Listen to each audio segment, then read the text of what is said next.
Olá, hoje é dia de Panorama Geral com as principais notícias da semana do Brasil e do mundo. Hoje é sábado, dia 11 de janeiro. Acidente em Ubatuba. O que pode explicar a família ter sobrevivido à explosão de um jatinho? Para muitos, um milagre, mas para especialistas, tem uma explicação. O avião com 5 pessoas que ultrapassou a pista e colidiu na praia passou por obstáculos que tiraram a força da aeronave. A água do mar, onde a aeronave foi parar, ajudou no controle das chamas. E o fato de um passageiro dentro do avião estar consciente e ajudar no resgate também facilitou a sobrevivência da família que escapou desse desastre aéreo. As imagens do acidente com um avião em Ubatuba impressionam. Ele atravessou uma avenida, colidiu em uma praça e, em meio a uma coluna de fogo e fumaça, se chocou no mar. 5 pessoas estavam na aeronave na última quinta-feira. O piloto não resistiu e morreu. 4 pessoas, pai, mãe e 2 crianças, sobreviveram. No resgate, o pai ficou consciente e auxiliou a retirada das outras vítimas. Ele saiu consciente e orientado. Ainda não se sabe se os passageiros usavam cinto de segurança, mas é o provável, segundo os especialistas ouvidos. A família que sobreviveu à explosão do avião tinha ido descansar na praia.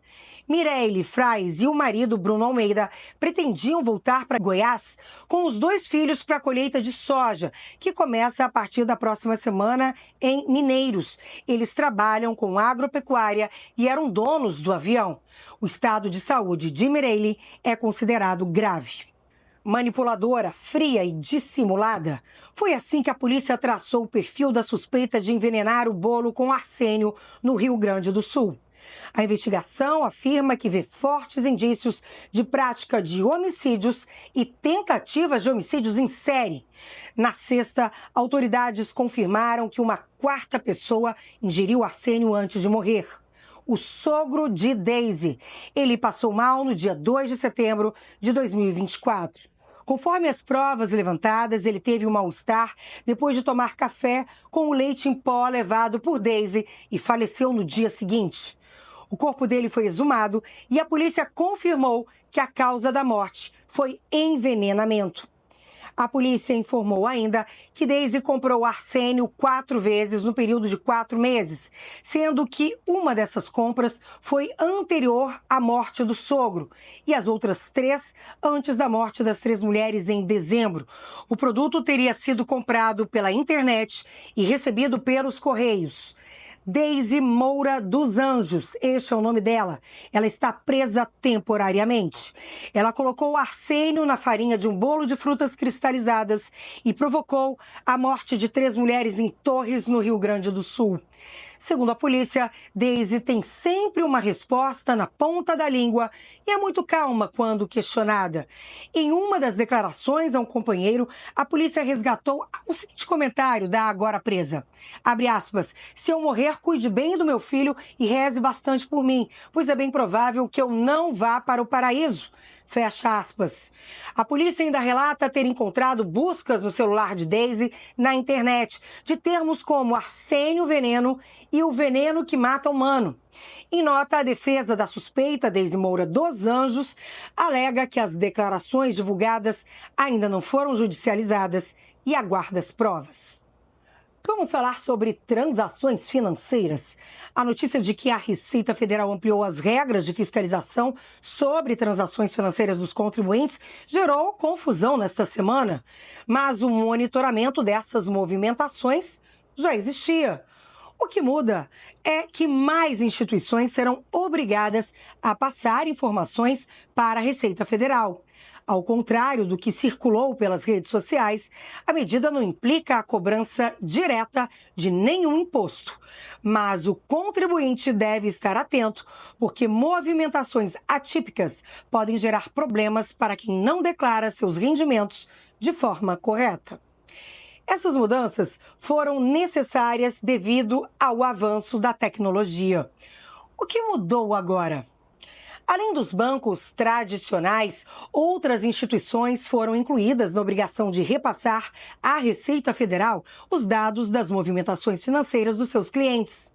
São elas: as operadoras de cartão de crédito, que cuidam das famosas maquininhas, e as instituições de pagamento, empresas de menor porte, como os bancos virtuais, que viabilizam a movimentação de recursos, mas não oferecem empréstimos e financiamentos. As transações via Pix, cartões de débito, cartões de loja e moedas eletrônicas passaram a fazer parte das operações que devem ser informadas também. Isso para os contribuintes pessoa física que movimentam mais de 5 mil por mês e pessoa jurídica que movimentam mais de 15 mil por mês. E o Pix vai ser taxado? Não, não será. Subiu para 11 o número de mortes causadas pelos incêndios em Los Angeles, na Califórnia. E segundo o presidente Joe Biden, o número de desaparecidos até o momento indica que pode aumentar o número de mortos. Já são 12 mil construções destruídas pelos incêndios. 130 mil pessoas tiveram de deixar suas casas na região por conta do fogo. Segundo estimativas, os danos podem chegar a custar de 57 bilhões de dólares a 150 bilhões de dólares em todo o estado da Califórnia. O incêndio já é considerado o mais destrutivo da história de Los Angeles. Um dos aspectos mais preocupantes é a falta de cobertura de seguro para muitos moradores dessas áreas de alto risco. Seguradoras têm evitado oferecer apólices para propriedades nessas localidades, deixando muitos sem proteção financeira. O Papa Francisco se pronunciou devido aos incêndios que atingem Los Angeles. O Papa disse que lamenta a perda das 11 vidas devido ao fogo e manifestou neste sábado tristeza diante da devastação causada pelos incêndios florestais na Califórnia. O Papa falou ainda que está rezando pelas vítimas e pelos bombeiros. Além da perda de vidas, milhares de pessoas estão desalojadas. Diante da gravidade da situação, o presidente americano Joe Biden cancelou visita programada à Itália. Ele deveria ir a Roma de 9 a 12 de janeiro, com audiência com o Papa no dia 10. Evento cancelado. Ao menos 5 incêndios estão ocorrendo simultaneamente na cidade de Los Angeles, na costa oeste dos Estados Unidos. 3 foram descritos pelas autoridades como fora de controle. A prefeita de Los Angeles, Karen Bass, disse em uma coletiva de imprensa que os ventos dentro e ao redor da cidade são de proporções históricas e um fator-chave para que os incêndios sejam tão graves. São os chamados ventos de Santana. Combinados com a seca extensa, esses ventos criaram uma tempestade avassaladora. Os afetados pelos incêndios violentos incluem desde atores famosos de Hollywood, como Billy Crystal e James Woods, e personalidades como Paris Hilton, até moradores da área costeira e dos bairros mais a oeste da cidade. Os chefes dos bombeiros relataram que, dado o tamanho das chamas em algumas áreas, como Hollywood Hills, onde fica o famoso letreiro de Hollywood, há chance zero de conter o desastre. Entenda quais são as 3 principais razões pelas quais os incêndios em Los Angeles são considerados os mais destrutivos da história da cidade. Segundo os bombeiros, a baixa umidade do local, mais os chamados ventos de Santana, com velocidades próximas às de um furacão, e ainda a falta de infraestrutura, como dificuldade de levar água a todos os locais para apagar o incêndio, foram as principais causas da enorme devastação. O governo alega que não há bombeiros suficientes para lidar com 4 incêndios desse tamanho de uma vez. Talvez 1 ou 2 incêndios de médio porte apenas. Os chamados ventos de Santana chegam a atingir 161 km por hora nas áreas dos incêndios. E isso multiplica a força das chamas. Outro fator que agravou a situação em Los Angeles foi que os bombeiros ficaram sem água porque o consumo era muito maior do que a velocidade com que o tanque poderia ser reabastecido.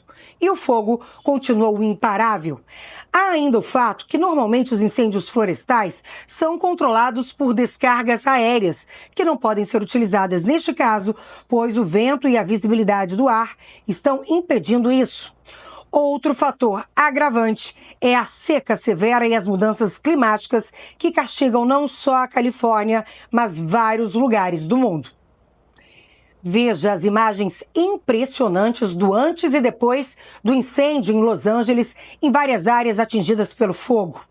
Por meio de sobrevoos no sul de Los Angeles, é possível avistar sob o céu coberto de fumaça um rastro de mansões transformadas pelo fogo em verdadeiras ruínas à beira-mar. Bairros inteiros foram devastados, com ao menos 10 mil estruturas destruídas em Palisades e Eaton, segundo os bombeiros. Em uma entrevista coletiva, o procurador do Distrito de Los Angeles, Nathan Hochman, descreveu o passeio por Pacific Palisades até os restos da casa de sua irmã como apocalíptico. Ele disse que os anos 90, quando Los Angeles enfrentou incêndios, enchentes, terremotos e tumultos, não viam um desastre semelhante a esse. É o incêndio mais custoso da história dos Estados Unidos e continua dando trabalho aos bombeiros. Grande parte do condado de Los Angeles permanece sob bandeira vermelha, que significa condições críticas de incêndio. Nesta sexta, 180 mil pessoas receberam ordem de deslocamento para outras regiões. O panorama geral desta semana fica por aqui. Outras informações no site da Tribuna da Imprensa, www.tribuna.com.br. Um ótimo fim de semana para você. Um beijo, tchau!